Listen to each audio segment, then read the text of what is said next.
السلام عليكم ورحمة الله وبركاته. بصوا دي كده، اللي يشوفها كده يتوقع ان دي ايه، يقول عليها ايه. طبعا اول ما حد يشوفها هيقول عليها ده الهنج، صح؟ اللي هو بيتحشي، بيتعمل اللي هو السجق. دي مصارين الفراخ او ممبار الفراخ، عارفينه؟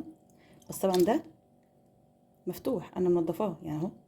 انا وديت الفراخ تنظيف، وبعد ما اتنضفت قلت لها انا عايزه اللي هي المصارين بتاعت الفراخ، فهي جابتها لي اهي، وانا فتحتها وغسلتها ملح ودقيق وليمون وروقت عليها يعني.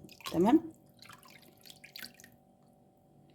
هنعمل فيها ايه بقى؟ طبعا احنا كنا زمان لما كنا بنذبح في بيوتنا طيور وحاجات من دي، كنا بنمسك المصارين دي بعد ما بننضفها بنلفها على الرجول، بنقول عليها الحبل. الرجلين كده، يعني رجلين مثلا كده، رجلين، ونلفها عليها كده، نحط القناصه والكبده ونلف كده كده كده. ولما بتستوي مش بتفك ولا حاجه، بتستوي بتمسك فيها وبتتحمر، تبقى جميله. وبجد كنا بنتخانق عليها واحنا صغيرين، في ناس كتير اكيد زينا كده يعني. فانا بجد وحشتني ان انا اكل المصارين، فانا هنعملها النهارده ان شاء الله. ممكن يعني ممكن ناخدها كده، نديها سلقه كويسه، نسلقها ونحط ونبهرها ونعمل لها كل حاجه اكنها زي الفراخ، ونطلعها نحمرها ونحط عليها ملح بكمون ناكلها. انا لا، هعملها بطريقه تانية هنشوفها مع بعض دلوقتي. دي ميه مغليه، هنجيب ميه مغليه وهنحط فيها شويه كمون كده، ماشي. وهننزل بالممبار بتاعنا بدون ما يتقطع ولا حاجه، كده زي ما هو. لما يطلع بقى نشوف هنعمل فيه ايه. هياخد بس يعني ايه، يغلي غلوتين كده على النار. بصوا اول ما تنزل ميه بيكش برضه،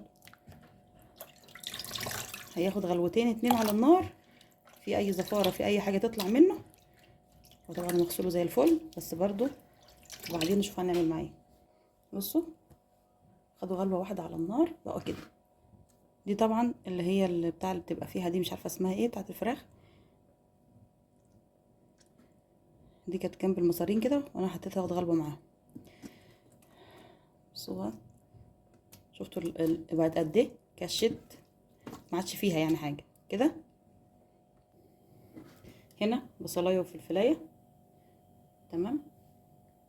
هنجيب طاسه نحط فيها شويه زيت او سمنه، اي ماده دهنيه انت عايزاها، نرفعها على النار. هنشتغل فيها بقى، نشوح، نسخن بس الاول، نشوح الفلفل والبصل كده، ننزل فيهم اهو، وفص توم واحد بس.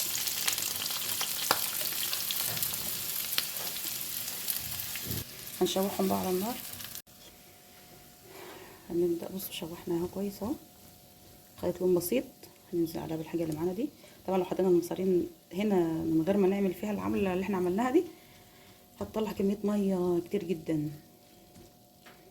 نحط عليها بقى البهارات بتاعتها، شويه فلفل اسود كده، وكمان كمون، وهنحط شويه ملح صغيرين كده بس. الدنيا كده هاديه، نحطها على النار بقى ونسويها. هي طبعا هتستوي منها فيها كده. بص كده اهي.